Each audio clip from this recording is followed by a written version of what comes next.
न बरन न जाए स्वरूप। धरि मुनि तनु जनु बीर रस आयो जहाँ सब भूप। सियावर रामचंद्र जी की जय।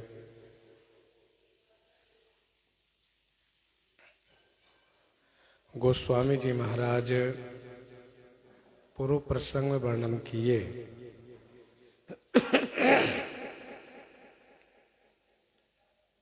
धनुष टूटा, जयमाल हुआ।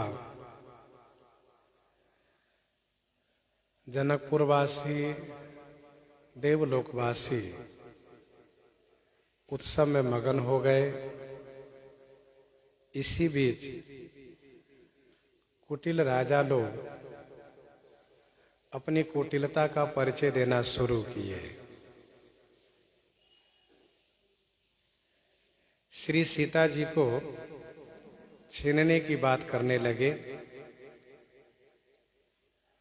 और यह कहने लगे कि यदि महाराज मिथिलेश इनकी सहायता करते हैं तो दोनों राजकुमार के साथ इनको भी हम लोग युद्ध में जीत लेंगे। यह सुन करके जो साधु राजा हैं, धर्मात्मा राजा हैं, उन्होंने कहा कि आप लोग बिल्कुल निर्लज्ज हो गए हो। शर्म नाम की कोई चीज ही नहीं है आप लोगों के पास। अरे जो आप लोगों में बल, प्रताप, वीरता, बड़ाई की जो नाक थी वह तो पिनाक के साथ चली गई। फिर किस वीरता की याद आप लोग कर रहे हो? किस वीरता की बात कर रहे हो? कहीं ऐसा तो नहीं कि जो वीरता चली गई थी उसी को कहीं फिर से प्राप्त कर लिए हो? और सही पूछो, ऐसी बुद्धि जो आप लोगों में है, इसीलिए ब्रह्मा जी ने आप लोगों के मुंह पर करिखा पोत दिए। अभी भी हमारी बात मानो।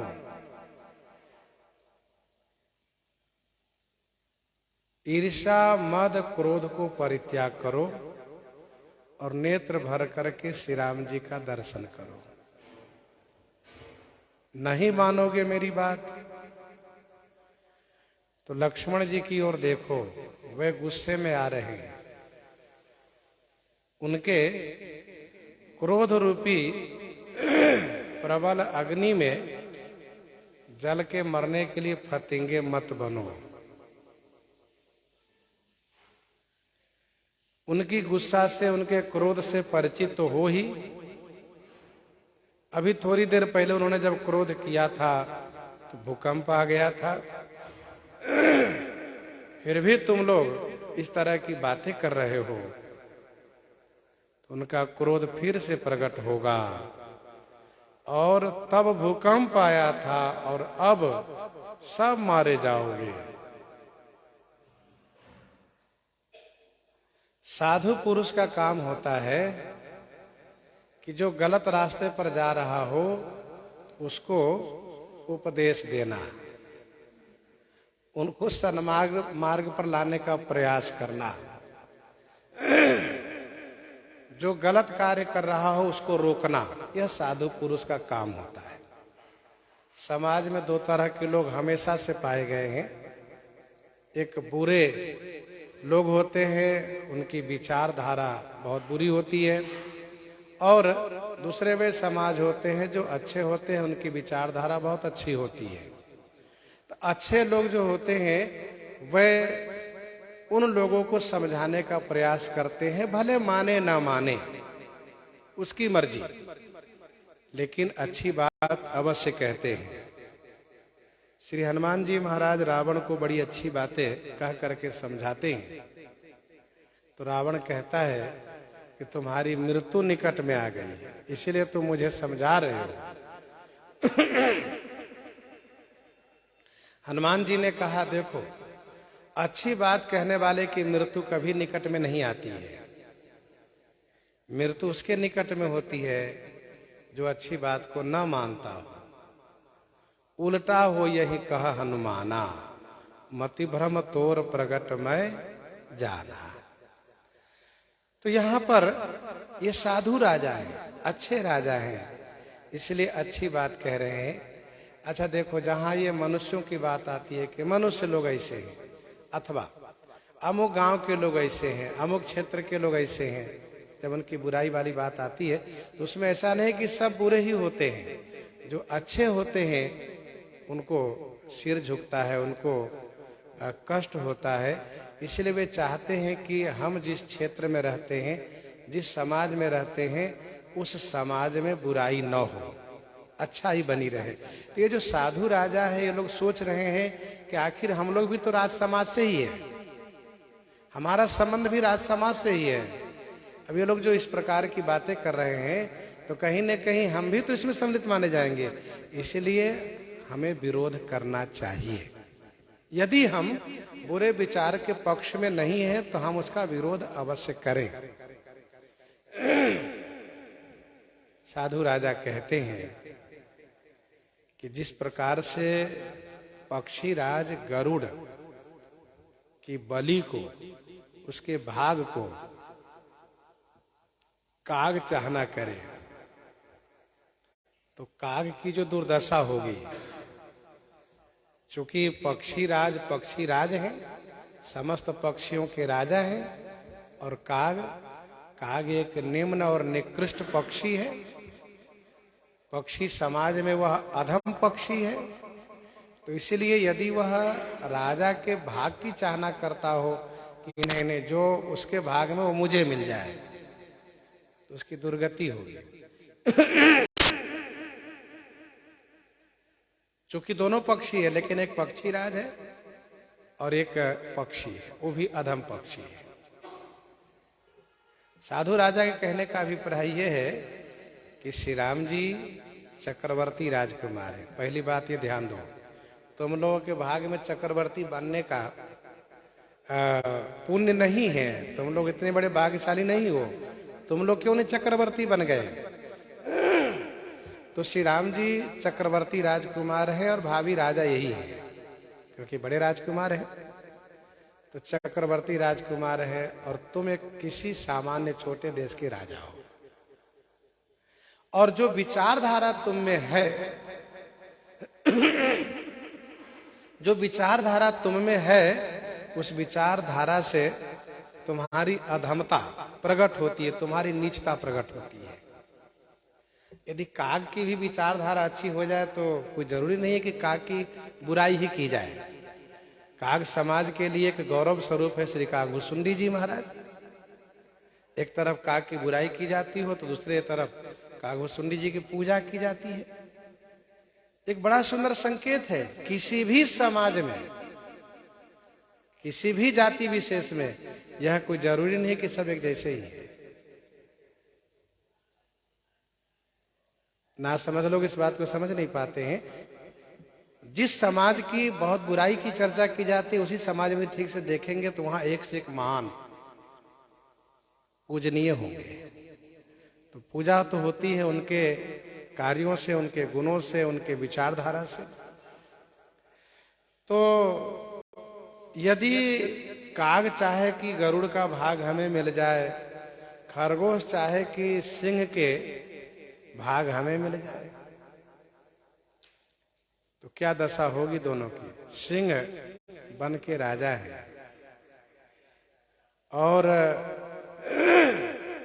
मृगराज है वो, और एक खरगोश बन के पशुओं में एक छोटा सा है, 4 पांव वाला ये भी है, ये भी चौपहिया है, 4 पांव वाला है, बहुत छोटा सा एक तुक्ष है।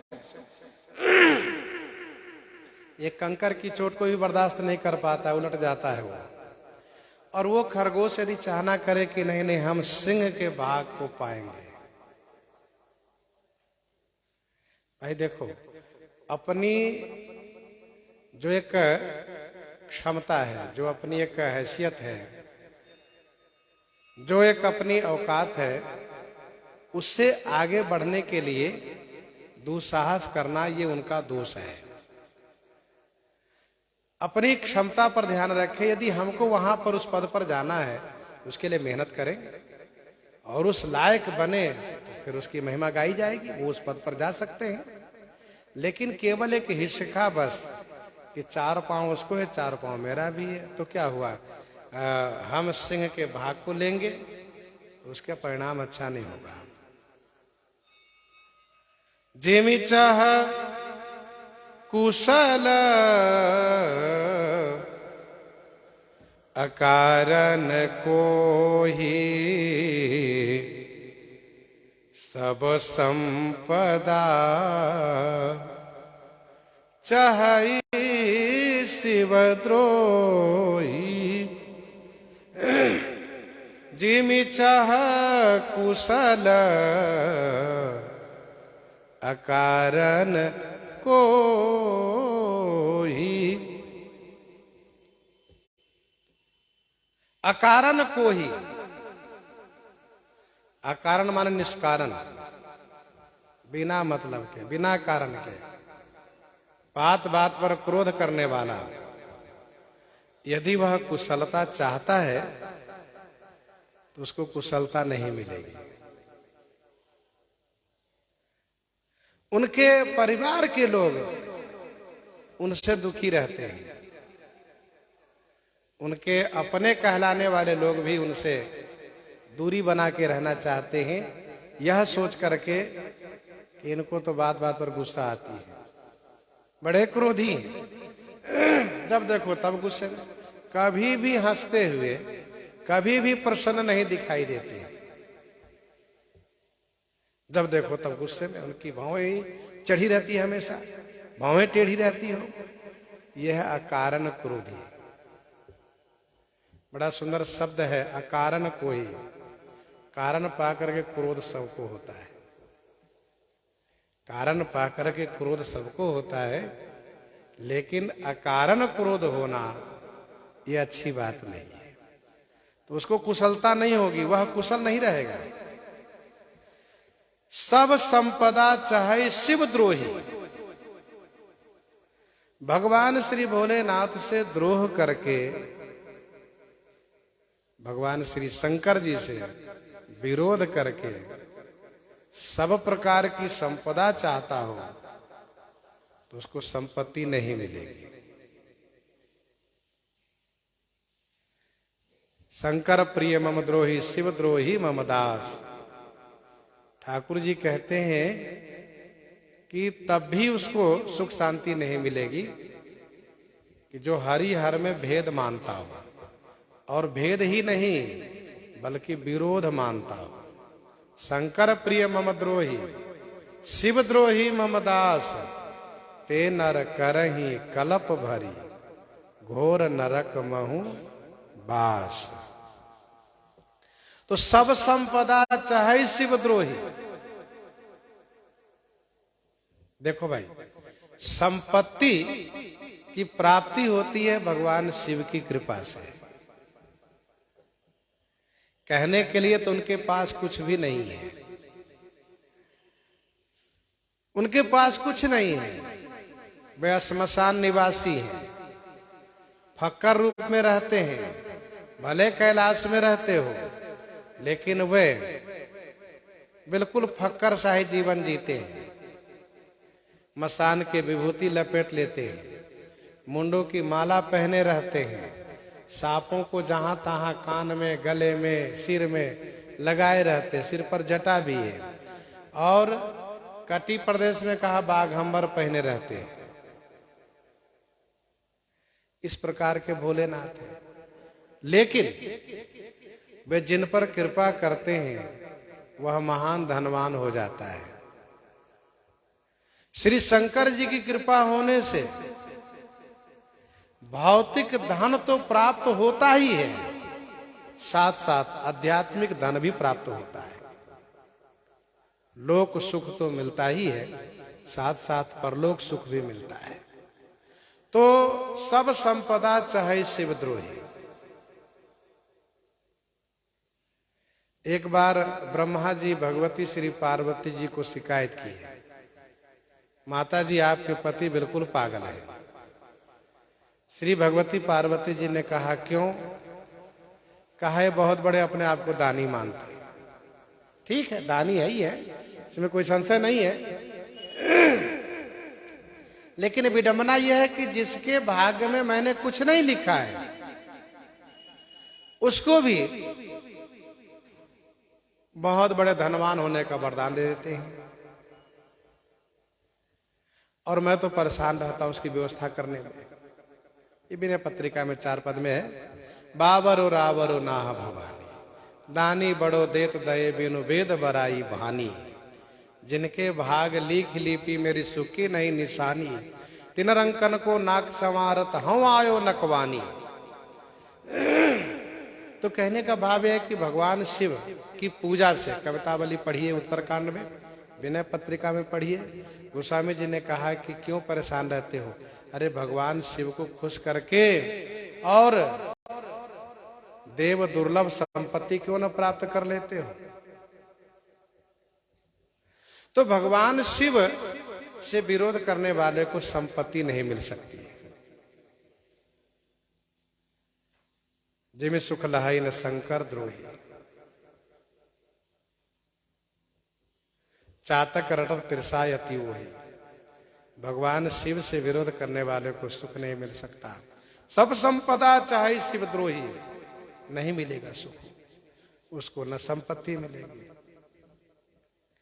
लोभी लोलूप कल की राती चाही, लोभी लोलूप कल की राती चाही अकलंकता की कामी लहाई अकलंकता की कामी लहाई।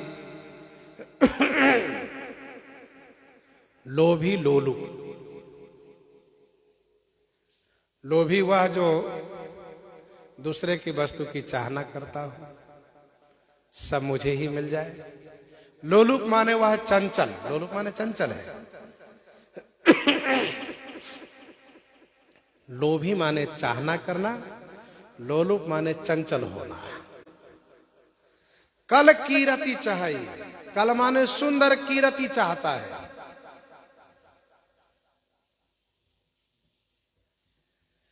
ये सारे दोष राजा में है, इसलिए साधु राजा कह रहे हैं लोभी लोलुप कल कीरति चाहिए। जो लोभी है, जो चंचल है, जो कल माने सुंदर कीरति चाहता है, उसकी सुंदर कीरति नहीं होगी, वह कीर्तिमान नहीं होगा,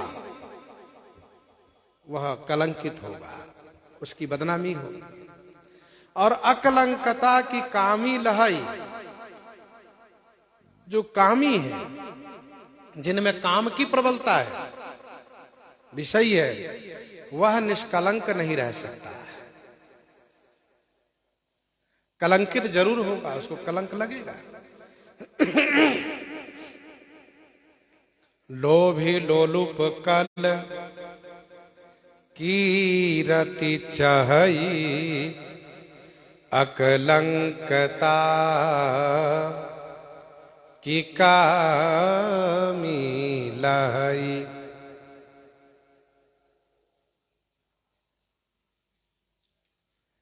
चाहे कोई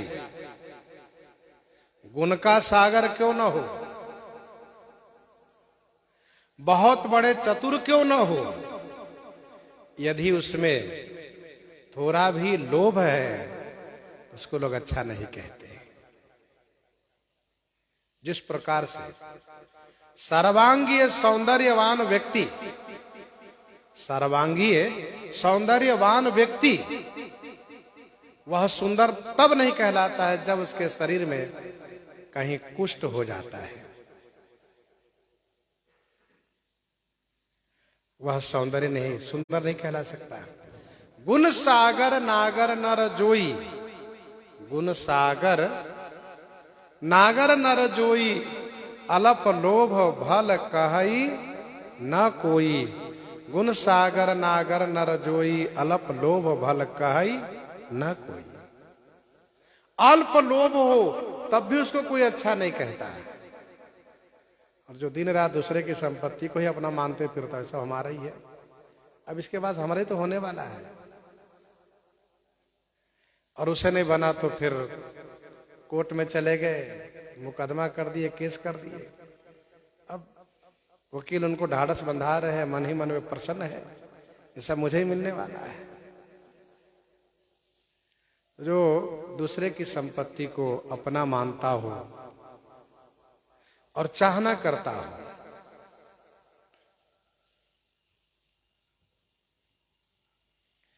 लोभी लोलुप कल की रति चाहे।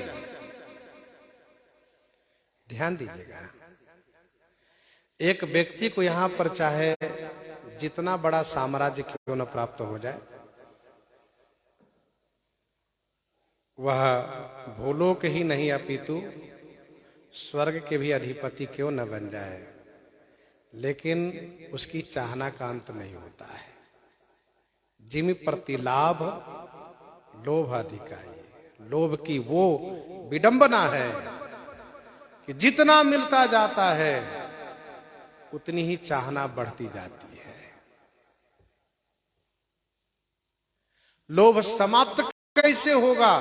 कहा संतोष करने से समाप्त होगा। आठम जथा लाभ संतोषा। उदित अगस्ती, उदित अगस्ती पंथ जल सोखा, जिमि लोभई सोखई संतोखा। आप भादो के महीने कुवार के महीने में देखिए, सब तरफ पानी ही पानी दिखाई देता है, जिधर देखो वही पानी, वर्षा इतनी हो गई है कि सब तरफ पानी।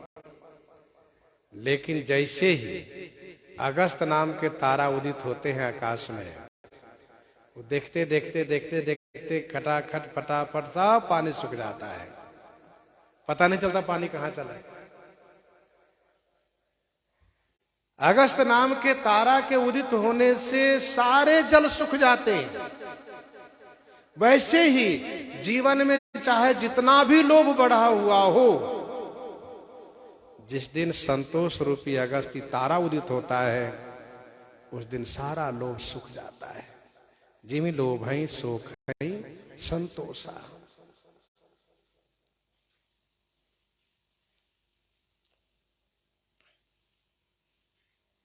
वैसे लोभी व्यक्ति कभी स्थिर नहीं रह सकता, कभी शांति से बैठ नहीं सकता।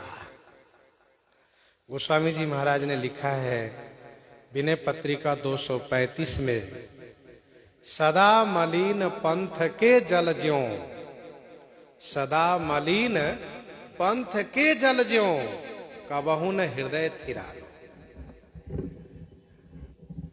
ध्यान दीजिएगा, रास्ते का पानी कभी स्थिर नहीं होता है, हमेशा गंदला ही बना रहता है, क्योंकि लोगों का आवागमन बना रहता है। और जगह के पानी स्वच्छ हो जाता है, लेकिन रास्ते का पानी स्वच्छ नहीं होता है। वैसे ही जिसके अंदर लोभ की प्रबलता है वह स्थिर नहीं हो सकता है। तो लोभ ही लोलुप कल की रति चाहई। वहीं विनय पत्रिका 89 में गोस्वामी जी ने लिखा,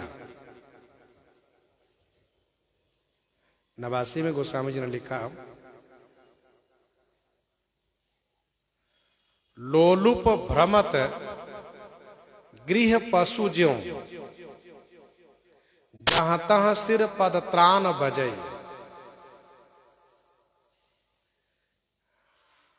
बड़ी विचित्र बात गोस्वामी जी ने कही वहां पर।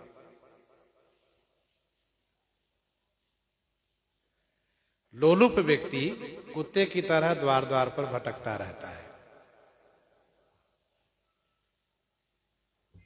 जहां तहां सिर पद त्राण बजे। और उसको अपमानित होना पड़ता है।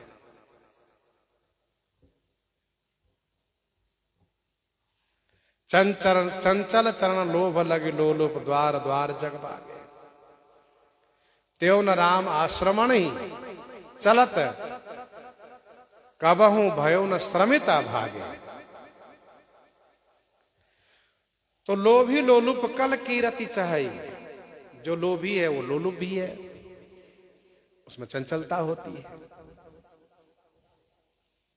वह सुंदर कीरति चाहता है तो सुंदर कीरति उसको नहीं मिलती है। सुंदर कीरति मिलती है दान करने से, संतोष करने से। लोभी लोलुप कल कीरति चाहई अकलंकता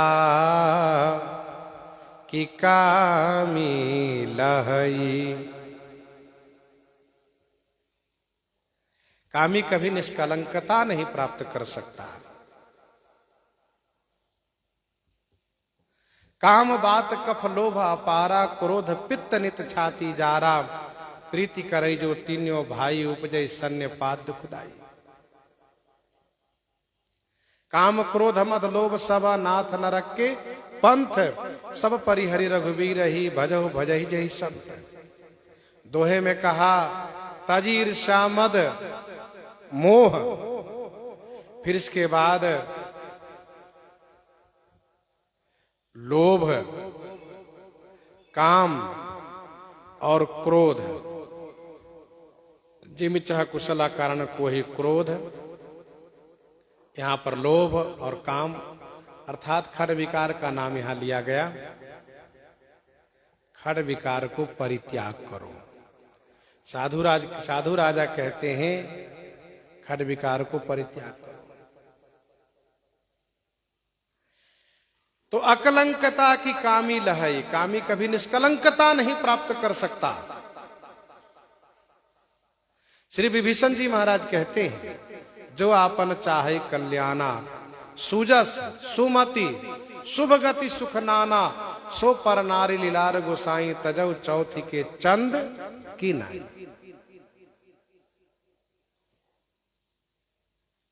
कहने का भाव ये है कि मानव जीवन में इन खड विकारों पर नियंत्रण करना चाहिए। और इसके बाद आखिरी बात कहते हैं हरिपद विमुख परम गति चाहा। तस तुम्हार लालच नर नाहा।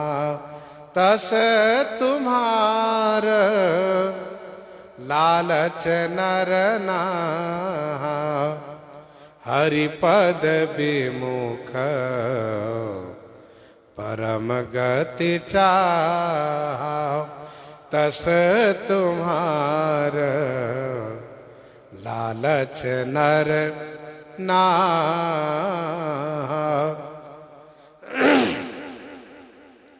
हरिपद विमुख परम गति चाहा। तस तुम्हार लालच नर नाहा। श्री हरि चरण से विमुख हो करके जिस प्रकार से कोई सुगति की चाहना करे और उसकी चाहना निरर्थक है, व्यर्थ है। तस तुम्हार लालच नर नाहा। हे नरनाहा, मनुष्यों के अधिपति राजाओं, तुम्हारा लालच ऐसा ही है। तस तुम्हार लालच नर नाहा। जैसे कौवे को गरुड़ के भाग खाने की लालच है, खरगोश को सिंह के भाग खाने की लालच है, अकारण क्रोधी को कुशल होने की लालच है, शिवद्रोही को संपत्ति पाने की लालच है, लोभी लोलुप को अच्छी कीर्ति पाने की लालच है, कामी को निष्कलंकता पाने की लालच है, और भगवान के चरण से विमुख रहते हुए मोक्ष पाने की लालच है। राजाओं, वैसे ही तुम लोगों को श्री सीता जी के पाने की लालच है, श्री सीता जी को पाने की लालच है तुम्हें। हरिपद विमुख परम गति चाहा। देखिए गोस्वामी जी ने केवल हरि पद दिया। हरि सभी भगवान के लिए संज्ञा है और हरि का अर्थ होता है क्लेशम हरतीति हरि। तो भगवान श्री हरि, भगवान श्री राम जी, श्री कृष्ण जी, तो हरिपद विमुख परम गति चाहा, हरिपद विमुख सुगति जी में चाहा, तस तुम्हार लालच नर नाहा। श्री काकभूषुंडी जी उत्तरकांड में कहते हैं, कमठ पीठ जामहि बरुबारा, कमठ पीठ जामहि बरुबारा, बंध्या सुत बरु काहू ही मारा। कछुए के पीठ पर केस जम जाए, बंध्या के बेटे को कोई मार डाले, आकाश में फूल खिल जाए, लेकिन भगवान से विमुख होने पर जीव को सुख नहीं मिलेगा। यद्यपि ये तीनों काम असंभव है। कछुए के पीठ पर कभी केस न जमा है न जमेगा। बंध्या को जब उसका नाम बंध्या है, वह जब बंध्या स्त्री है, बांझ है, फिर उसके बेटे को मारने कोई प्रश्न ही नहीं उठता है। आकाश में फूल खिल नहीं सकता। तृषा जाई बरु मृग जल पाना, बरु जामे शीश विषाना। खरगोश को कभी सिंह नहीं जमा है, न जमने वाला है। अंधकार बर रवि न सावे, राम विमुख न जीव सुख पावे। श्री काकभूषुंडी जी ने कहा, बारी मथे घृत होई बर, बारी मथे घृत होई बरु सिकता ते बरु तेल, बिनु हरि भजन न भवतरिये। यह सिद्धांत अपेल, यह सिद्धांत अपेल, अकाट्य सिद्धांत है। हरिपद विमुख परम गति चाहा।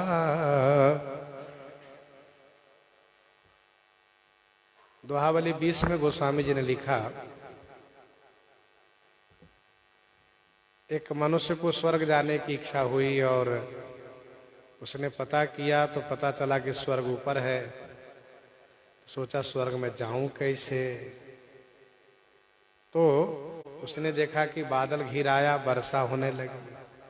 तो मन में सोचा ये पानी तो ऊपर से ही आ रहा है, आकाश से, स्वर्ग ऊपर ही है, इसी के सहारे क्यों न मैं ऊपर चला जाऊं।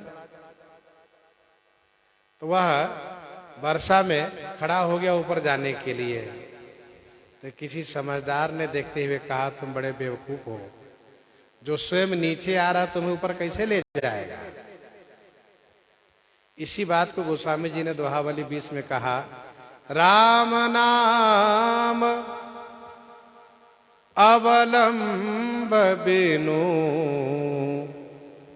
राम नाम अवलंब बिनु, परमारथ की आस, बरसत बारिद बूंद गही, चाहत चढ़न आकाश, चाहत चढ़न आकाश। राम नाम अवलंब बिनु परमारथ की आस, बरसत बारिद बूंद गही, चाहत चढ़न आकाश। ये बिल्कुल ना समझिए, मूर्खता है। भगवान के चरण से विमुख होकर के कोई परम गति नहीं प्राप्त कर सकता। अब गोस्वामी जी कहते हैं, कोलाहल सुनी सिए सकानी, कोलाहल सुनी सिए सकानी सखी लवाई गई जहाँ रानी सखी लवाई गई जहाँ रानी। कोलाहल सुनी सिए सकानी, कोलाहल सुन करके सिए श्री सीता जी सकानी माने डर गई। फिर तो सखी लवाई गई जहां रानी, सखियां श्री सीता जी को लेकर के वहां ले गई जहां महारानी श्री सुनैना जी है।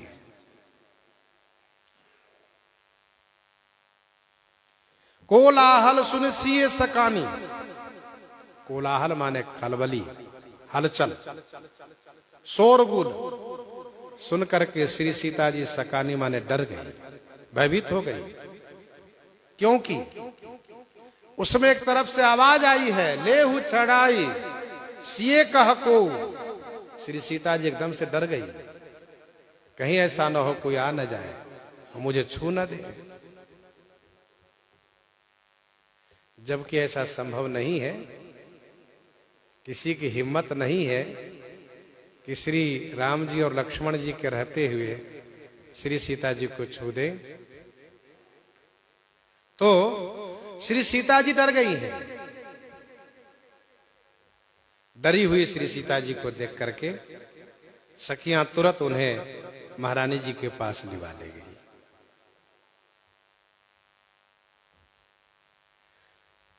ये सखी चतुर है, संग सखी सुंदर चतुर, चतुर सखी है। ये तुरंत वहां से लिवा ले गई महारानी जी के पास जहां सुरक्षा है। अब जब श्री सीता जी वहां से चली गई, सखिया उनको लिवा ले गई, तो भला श्री राम जी वहां क्यों खड़े रहेंगे।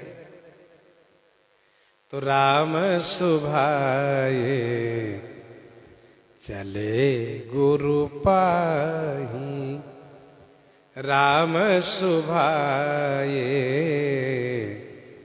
चले गुरु पाही, सिए सनेह बर नत मन माही, सिए सनेह बर नत मन माही, राम सुभाए चले गुरु पाही। भगवान श्री रामचंद्र जी सुभाए माने स्वाभाविक रूप से। कहें ऐसा तो नहीं श्री राम जी डर गए? कहा नहीं। श्री राम जी भला क्यों डरेंगे? तो श्री राम जी गुस्सा करते, कहा नहीं नहीं छोटे लोग हैं, कुछ बोल रहे हो तो बड़े लोगों की स्वभाव इसी में है कि छोटे लोगों की बात पर ध्यान न दें, सहन करें। कोई कुछ कहे तुरंत झगड़ने न लगे। थोड़ी सहनशीलता ये बड़ों का बड़प्पन है। थोड़ी सहनशीलता, गंभीरता यह बड़ों का बड़प्पन है। राम सुभाए चले गुरु पाही। भगवान श्री राम जी स्वाभाविक रूप से गुरु जी के पास चले। अब वहां कोई है भी तो नहीं। किशोरी चली गई, सखियां चली गई, गुरु जी वहां बैठे हैं, यहाँ अकेले खड़े रह के क्या करेंगे। राम सुभाए चले गुरु पाही। अच्छा, श्री राम जी सहज रूप में ही रहते हैं। सहज ही चले सकल जग स्वामी, मत मंजुबर कुंजर गामी, मत मंजुबर कुंजर गामी।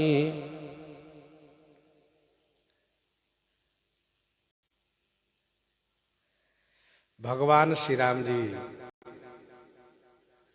पुरुष सिंह है और सिंह हमेशा सहज रूप में रहता है, वैसे श्री राम जी सहज रूप में रहते हैं। गोस्वामी जी ने दोहावली 381 में कहा, दोहावली 381 में लिखा, कई निदरहु कई आदरहु, सिंहई स्वान सियार। कुत्ता और सियार निरादर करे तो, आदर करे तो सिंह को कोई फर्क नहीं पड़ता। हरस विषादन केसर ही, कुंजर गंज निहार। केसरी को, सिंह को कोई हर्ष विषाद नहीं होता, क्योंकि वह कुंजर गंज निहार, वह हाथी के मस्तक को विदीर्ण करने वाला है। भगवान श्री राम जी पुरुष सिंह है। सहज भाव से गुरु जी के पास चल दिए। चले हैं तो मन ही मन सिए स्नेह बरनत मन माही, सिए स्नेह बरनत मन माही। श्री सीता जी का स्नेह मन ही मन वर्णन करते हैं। मेरे प्रति उनका अद्भुत स्नेह है, अलौकिक प्रेम है। वैसा प्रेम लोक में नहीं होता है किसी के प्रति, लोक से परे उनका प्रेम है। श्री राम जी सोचते हैं उनके मन के विचारों को, जेहि के जेहि पर सत्य स्नेहु, जेहि के जेहि पर सत्य स्नेहु, सोते ही मिलई न कछु संदेहु, सोते ही मिलई न कछु संदेहु। प्रभु तन चितई प्रेम पन ठाना, कृपा निधान राम सब जाना। उस स्नेह को मन ही मन वर्णन कर रहे हैं। सिए स्नेह वर्णत मन माही,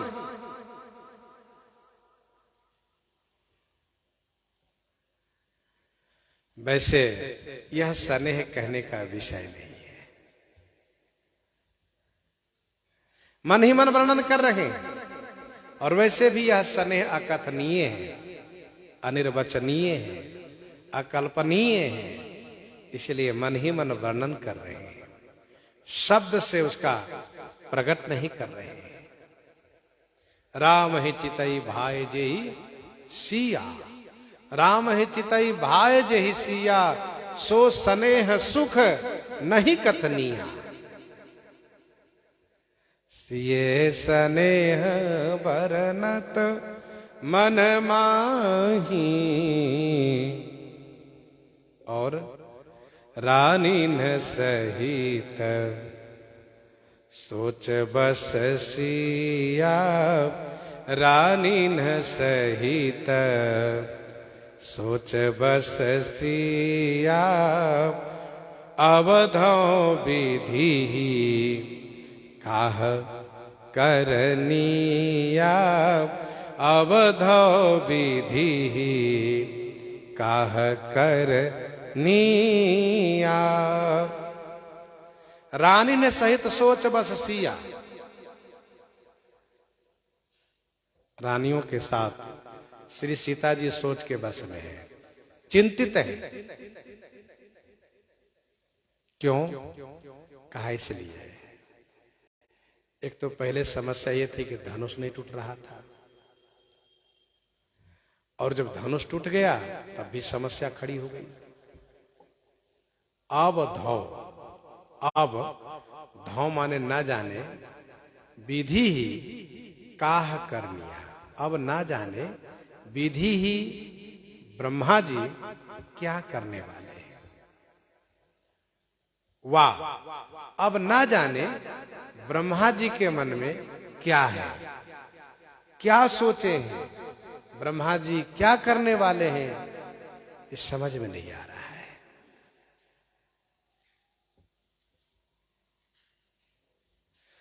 सखी विधि गति कछु जाति न जानी, विधाता की गति बड़ी विचित्र है, वह जानी नहीं जाती है, समझ में नहीं आती है। ब्रह्मा जी कब किसके साथ क्या करेंगे, वह जानना, वह समझना बड़ा कठिन काम है।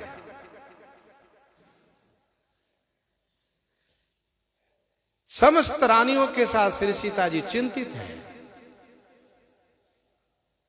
न जाने विधाता अब क्या करने वाले हैं।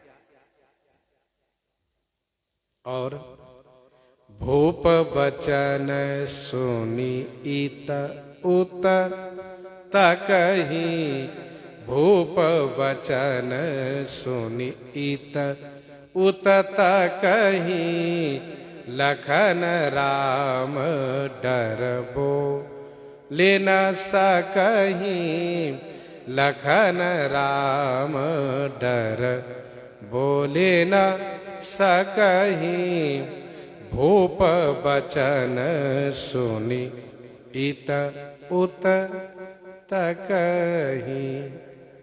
भूप वचन सुनी इत उत उत इत तकहि। इत उत माने इधर उधर। ऐसा है, ये दुष्ट लोग, खल लोग एक जगह नहीं है। एक वहां बैठा है, एक वहां बैठा है, एक वहां बैठा है, एक वहां बैठा है। अच्छा, उपद्रवी लोग एक जगह रहते भी नहीं है, अलग अलग बैठेंगे, अलग अलग से आवाज उठाएंगे, जिससे ये सोच कर कि हमारे साथ वाले तो कम से कम सहयोग करेंगे। हाँ ठीक है, ठीक है, हाँ हाँ तो भरे कम से कम। तो भूप वचन सुनी इत उत तकहि, एक तरफ से आवाज आई, लेहु छड़ाई सिए कह को। लक्ष्मण जी ने तुरंत उधर देखा, कौन है, आओ आगे बढ़ो, आज तुम्हें पता ही चल जाएगा। तुम जिस पांव से आओगे उस पांव से लौट नहीं पाओगे। जो हाथ आगे बढ़ाओगे वो हाथ तुम्हारे पास रहेगा नहीं। आओ, हिम्मत हो तो। दूसरी तरफ से आवाज आई, धारी बांधो नृप बालक दो। अच्छा, आओ, बंदी बनाने आओ, हिम्मत है, आओ। जब तीसरी तरफ से आवाज आई, जो विदेह कछु करई सहाय, जीतो समर सहित दो भाई। अब लक्ष्मण जी महाराज का तो तुरंत रोंगटे खड़े हो गए।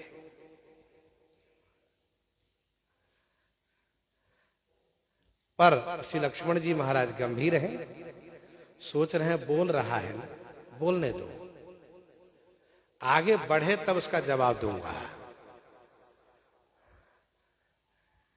आगे बढ़े तो सही।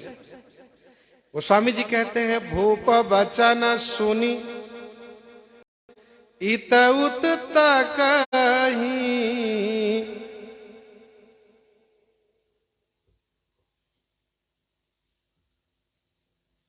लखन राम डर बोले न सकहि। श्री लक्ष्मण जी श्री राम जी के डर से बोल नहीं पा रहे हैं। तो श्री लक्ष्मण जी क्या सोच रहे हैं, कहा बोलने की जरूरत क्या है, अभी बोलेंगे तो हमारे भैया को, सरकार को बुरा लगेगा, इसलिए हम बोलेंगे नहीं। सूर समर करनी करही कहीं न जना वही आप, फिर दिखाएंगे कर। लखन राम डर बोल ही न सकही, बोल नहीं पा रहे हैं।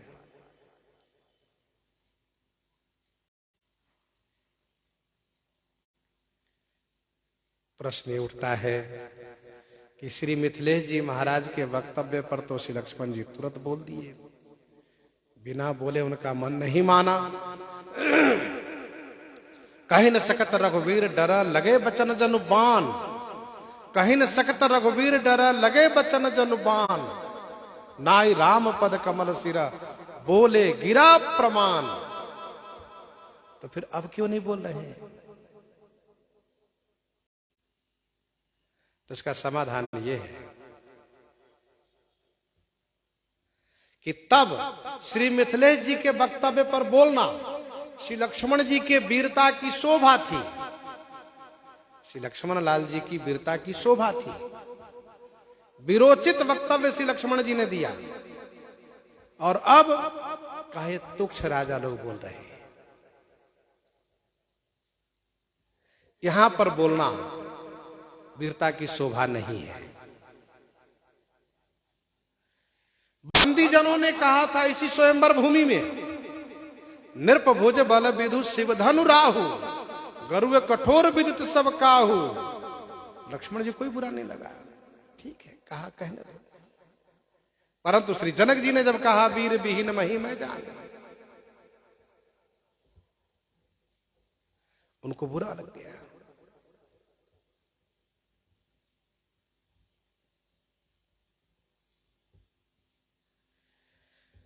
श्री परशुराम जी महाराज जब बोलते हैं तो लक्ष्मण जी को बुरा लग जाता है, और श्री लक्ष्मण जी तुरंत बोलते हैं फिर।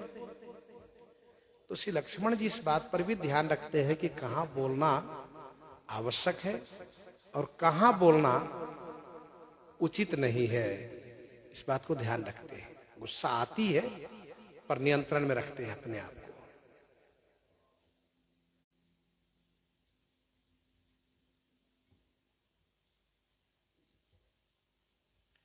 लखन राम डर बोली न सकहीं, अरुण नयन भ्रिकुटी कुटिला, चितबत निर्पन सकोप, मनहु मत्त गज गन निरखी, सिंह किशोरहि चोप, सिंह किशोरहि चोप, अरुण नयन भ्रिकुटी कुटिला, चितबत निर्पन सकोप।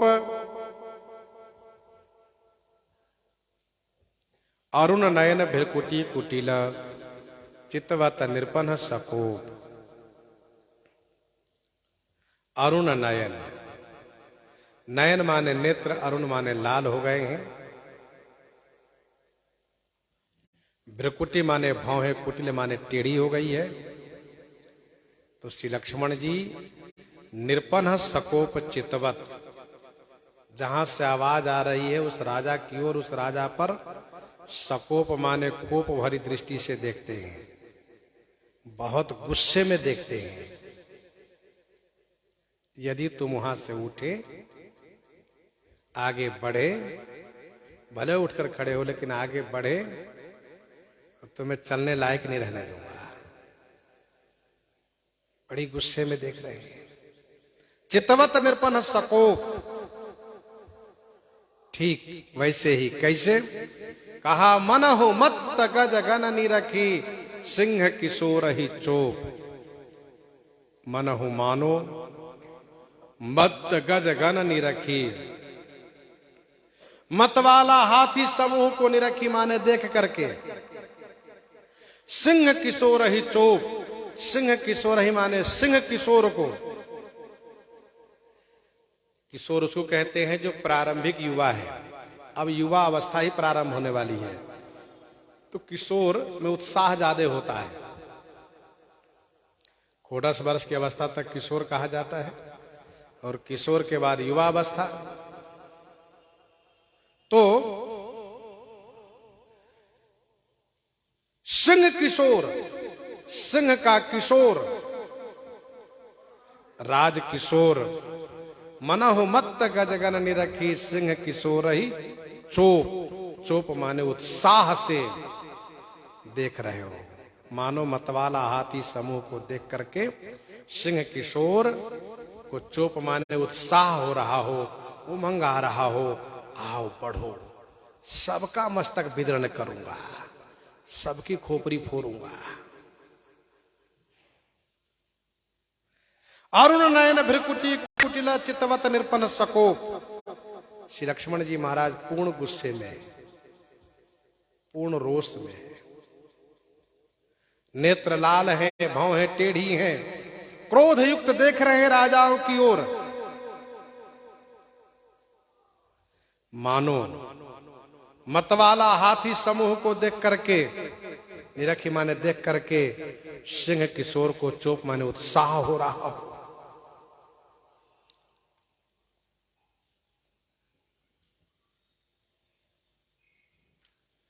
श्री लक्ष्मण जी सिंह किशोर हैं और ये राजा लोग मतवाला हाथी के समान है। जनकपुर के दूतों ने कहा, महाराज कंपहि भूप बिलोकत जाके, कंपहि भूप बिलोकत जाके, जिमि गज हरि किशोर के ताके, जिमि गज हरि किशोर के ताके। कंपहि भूप बिलोकत जाके, जिमि गज हरि किशोर के ताके।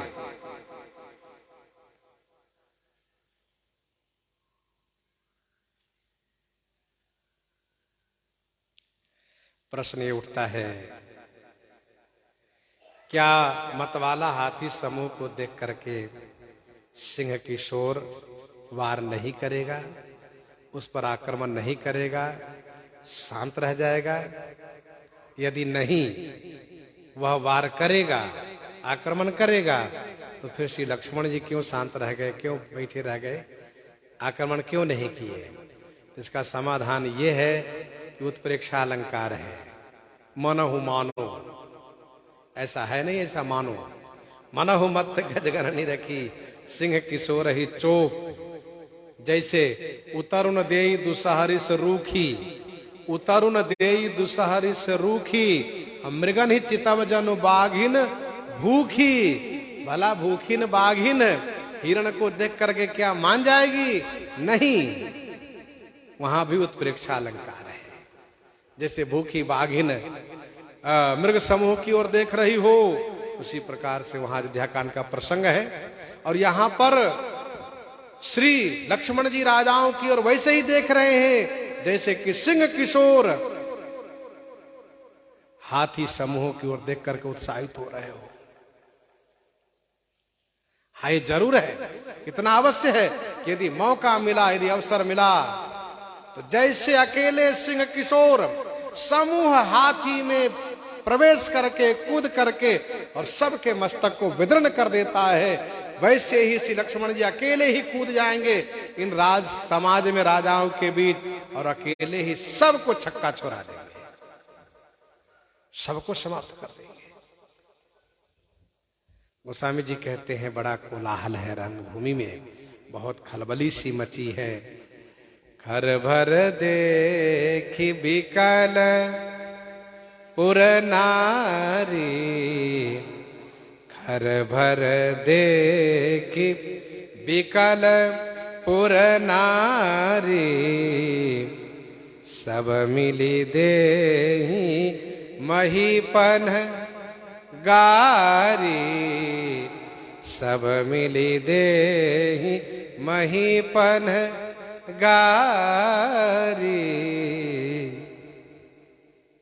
खरभर देखी विकल पुर नारी, खरभर माने खलचल, खलबली देख करके पुर के नारी विकल हो गई। जनकपुर के नारियों को बड़ी गुस्सा आई, गाली देना शुरू कर दी।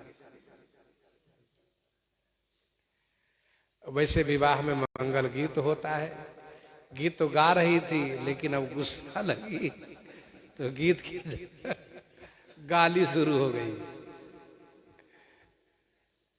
गरियाने लगी। खर भर देखी विकल पुर नारी, खर भर का अर्थ होता है दौड़ धूप हलचल, खलबली, अशांति। नगर निकट बारात सुनी आई, पुर खरभर शोभा दिखाई। पर ध्यान दीजिएगा, कुछ खरभर हर्ष परक होता है और कुछ खरभर विषाद परक होता है। होनिहार का करतार को रखबार जग खरभर परा। इसमें बड़ी परेशानी है।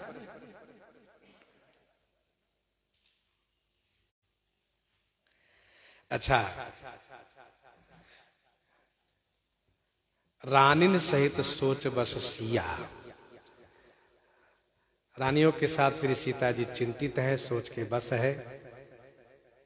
और रानियों को गाली देना नहीं कहा गया, गाली देने में जनकपुर नारियों के लिए कहा गया। खरभर देखी विकलपुर नारी, सब मिल देही मही पन्हगारी। कहने का भाव यह है कि बड़े लोग गाली नहीं देते हैं, बड़े पद पर प्रतिष्ठित है तो वो गाली नहीं देते हैं, और बड़े को गाली देने में उनकी शोभा नहीं है। बड़े लोग गाली यदि दे तो कहते क्या है आप गाली दे रहे हो, बताओ, ये तो गाली देना छोटो काम है। वीर वर्ति तुम धीरा क्षोभा। लक्ष्मण जी महाराज ने कहा, श्री लक्ष्मण जी ने कहा, वीर वर्ति तुम धीरा क्षोभा, गारी देत न पावहूं शोभा। गाली तो कमजोर लोग देते हैं, जो कुछ बस नहीं चलता उनको तो गरियाना शुरू करते हैं। अब कुछ करते बने तो फिर गरियाएंगे क्यों, थपरियाएंगे। यदि कुछ करते बनेगा तो गरियाएंगे नहीं, थपरियाएंगे। अब कुछ करते नहीं बन पा रहा तो गरियाओ। तो गाली देते सब मिल दे ही वहीं पनगारी।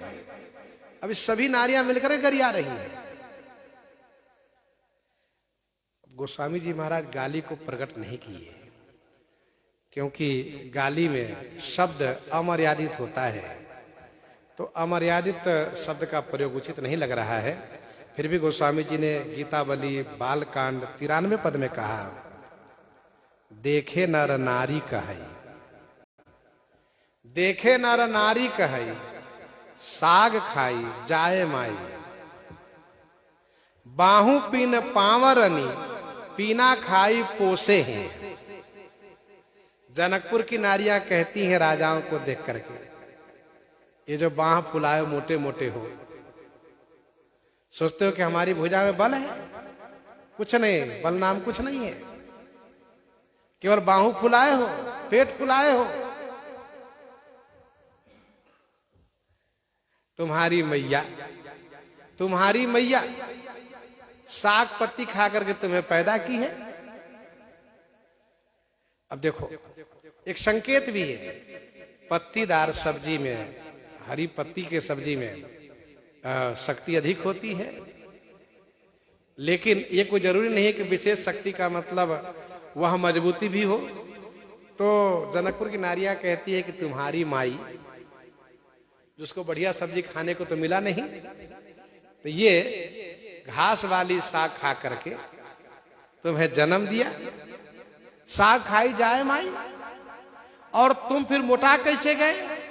कहा जैसे बैल को खली खिलाओ तो बैल मोटा जाता है, वैसे तुम लोग खली खा खा के मोटाए हो, निसार वस्तु खा के मोटा तो गए हो। आज भी लोग निसार वस्तु जहां तहां खाते रहते हैं शरीर को मोटाने के लिए। शरीर तो मोटा हो जाता है, लेकिन ना तो वह आत्म दृष्टि से बलवान होते हैं, ना वह शरीर से अंदर से मजबूत होते हैं। पीना खाई पावरनी पोसे हैं, पीना पावरनी, पीना खाई पोसे हैं। तो इस प्रकार से वे गाली दे रही हैं। गोस्वामी जी कहते हैं, स्वयंवर भूमि में माहौल बहुत बिगड़ता जा रहा है। राजा बोलने से बाज नहीं आ रहे हैं।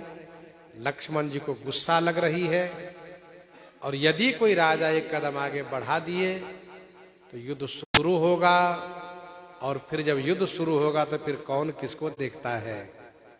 फिर तो रक्त की धारा बह चलेगी, क्योंकि दुनिया भर के राजा लोग यहाँ एकत्र हैं। फिर तो साधु राजा, बुरे राजा सब भिड़ जाएंगे। दोनों तरफ से महान संग्राम होगा।